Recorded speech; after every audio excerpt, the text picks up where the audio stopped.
Notification पाने के लिए बेल आइकन को भी दबा दीजिए। स्टार्ट करते हैं। सबसे पहले आज हम बात करेंगे वेन डायग्राम्स की। स्टूडेंट, सेट थ्योरी में वेन डायग्राम का इम्पोर्टेंस बहुत ज़्यादा है, क्योंकि आपको किसी भी सिचुएशन को अगर ग्राफिकली आपको रिप्रेजेंट करना है तो उसके लिए आपको वेन डायग्राम का यूज करना होता है। इसका मतलब ये होता है कि आपको जो शॉर्ट सेट दे रखे हैं, ठीक है, डिफरेंट टाइप के जो सेट्स हैं उनके बीच में किस तरह का रिलेशन है, तो उसको हम एक डायग्राम के जरिए बहुत आसानी से दिखा सकते हैं, शो कर सकते हैं, जिसके ज़रिए स्टूडेंट को ये समझ में आ जाएगा कि वो वेन डायग्राम क्या रिप्रेजेंट कर रहा है। तो यहाँ पर हमने सिंपल सा एक डायग्राम आपके सामने शो किया है। एक सेट है ए, जो कि सर्कुलर फॉर्म में हमने शो किया है, और दूसरा एक सेट है यू, ठीक है, और वो हमने शो किया है रेक्टेंगुलर फॉर्म में। तो इस प्रकार से हम देख सकते हैं कि जो यू है, यू के अंदर वाला जो पार्ट है वो सर्किल है। इसका मतलब ये हुआ कि जो यू है, यू के अंदर ए है, यानी कि A is the subset of you. Okay, तो इस प्रकार से हम यहाँ पर कह सकते हैं कि यू जो है वो यूनिवर्सल सेट है और एक सेट है ए, ठीक है। तो ए यहाँ पर यू का क्या है, सबसेट है।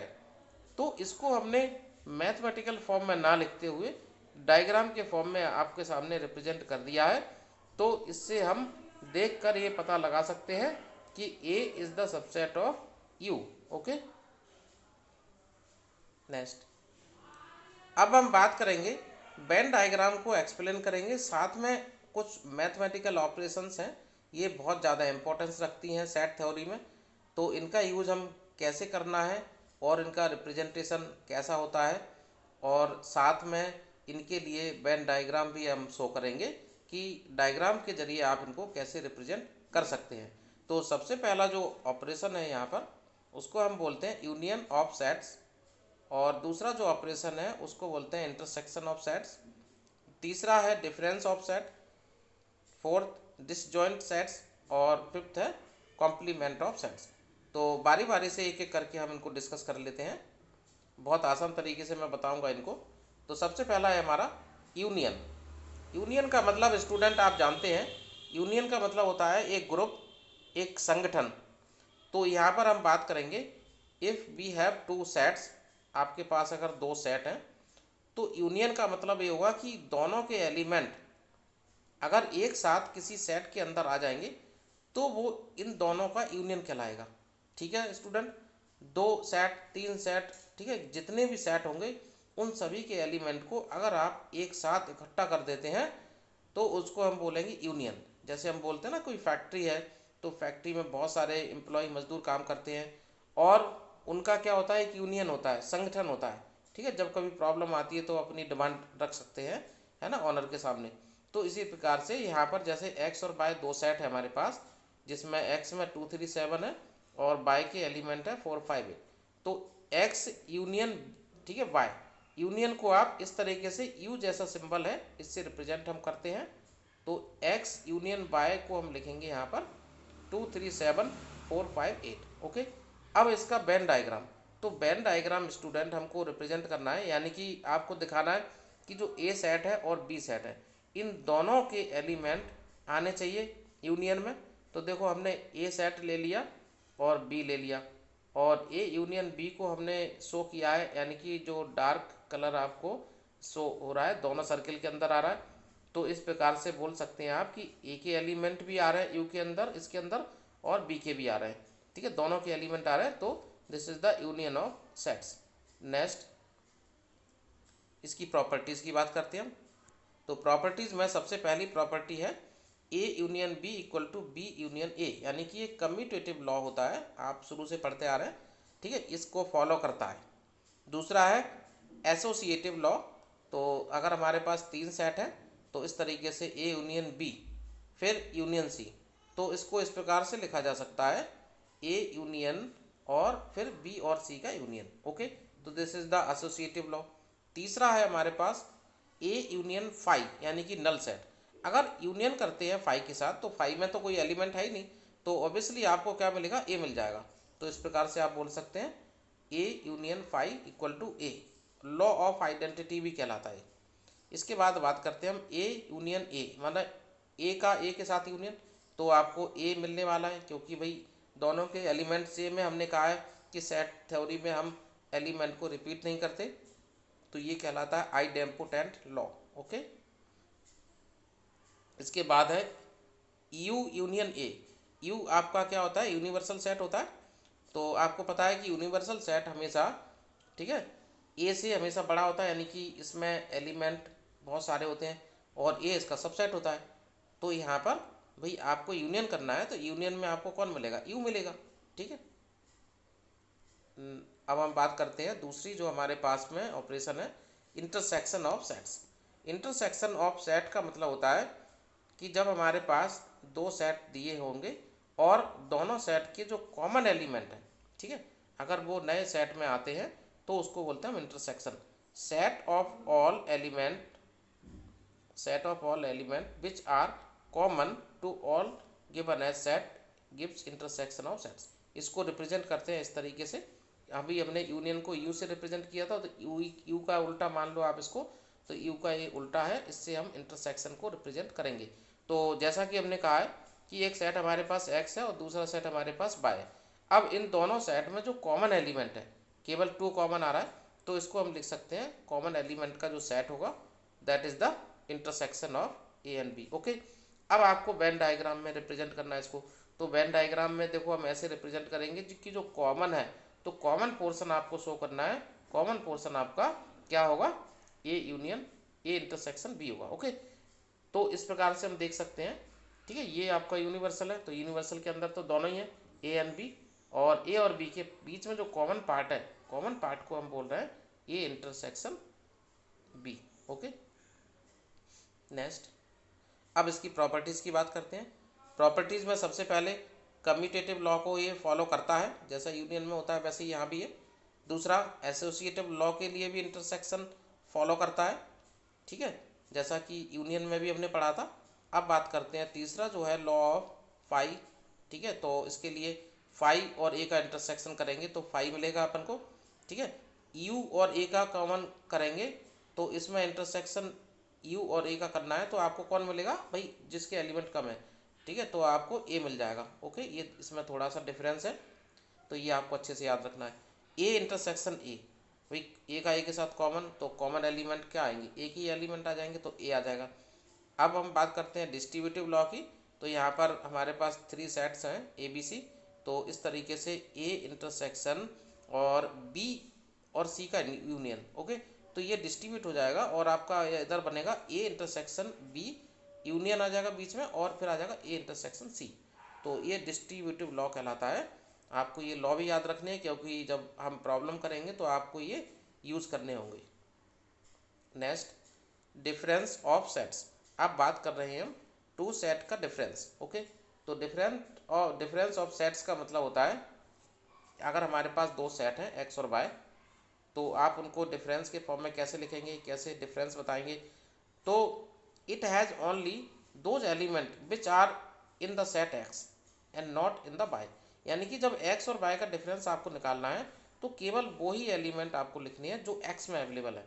तो X minus Y equal to ये आ जाएगा ए, और A belongs to X, A does not belongs to Y, यानी कि वाई के एलिमेंट आपको छोड़ने हैं।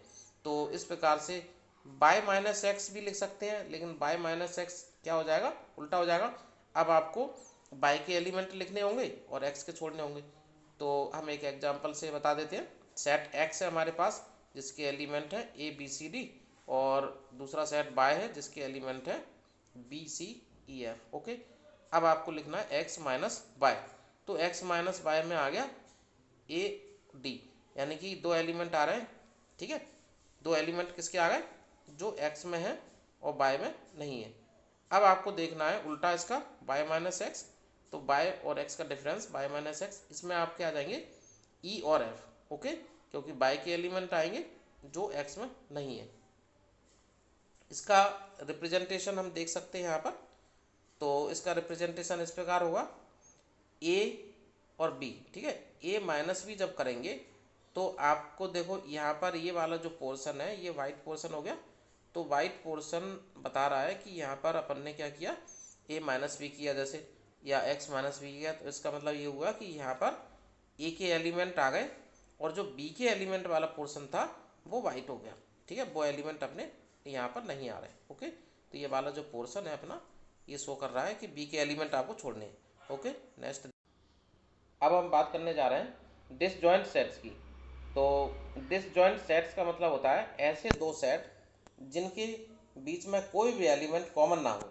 तो इस प्रकार यहाँ पर हम बता देते हैं आपको कि if we have two set X and Y, X और वाई हमारे पास अगर दो सेट हैं और उनके बीच में कोई भी एलिमेंट कॉमन नहीं है, तो इनका जो इंटरसेक्शन होगा, इंटरसेक्शन क्या होगा, वो ज़ीरो आएगा। यानी कि इंटरसेक्शन में आपको पता है दोनों सेट के कॉमन एलिमेंट आते हैं, तो कॉमन एलिमेंट कोई है ही नहीं, तो इनका क्या होगा, X intersection Y equal to zero. Okay, तो इस प्रकार से अब हम इसको ग्राफिकली शो कर सकते हैं। तो by using the Venn diagram हम यहाँ पर दिखा सकते हैं कि एक सेट है हमारे पास में ए और दूसरा सेट हमारे पास मान लो बी है। ठीक है, दोनों के बीच में कोई भी एलिमेंट कॉमन नहीं है, इसीलिए ये दोनों सेट देखो डायग्राम में भी दूर दूर है, सेपरेट है, इनके बीच में कोई भी पोर्शन कॉमन नहीं शो हो रहा है। ओके, नेक्स्ट देखते हैं। अब हमारे पास है complement of set. Complement of set का मतलब क्या होता है और इसको हम कैसे रिप्रेजेंट करते हैं। तो स्टूडेंट मैं आपको बता देता हूँ, the complement of set is defined as A dash. इसको हम ए डैश से डिफाइन करते हैं। ठीक है, तो A dash equal to X such that X belongs to U, U is the universal set and X does not belongs to A. Okay, X जो होगा यू को बिलोंग्स करेगा, यानी कि यूनिवर्सल सेट को। ओके, तो एग्जांपल से मैं आपको बता देता हूँ क्योंकि आपको स्पष्ट रूप से समझ में आ जाएगा। यहाँ पर हमने लिया you is the universal set जिसके एलिमेंट है 1 2 3 4 5 और ए एक सेट है जिसके एलिमेंट है 1 2 3। ओके, तो आपको लिखना है अब ए डैश। तो ए डैश क्या होगा, complement of A dash equal to आ गया 4 5, यानी कि इसके एलिमेंट क्या आ रहे हैं 4 और 5।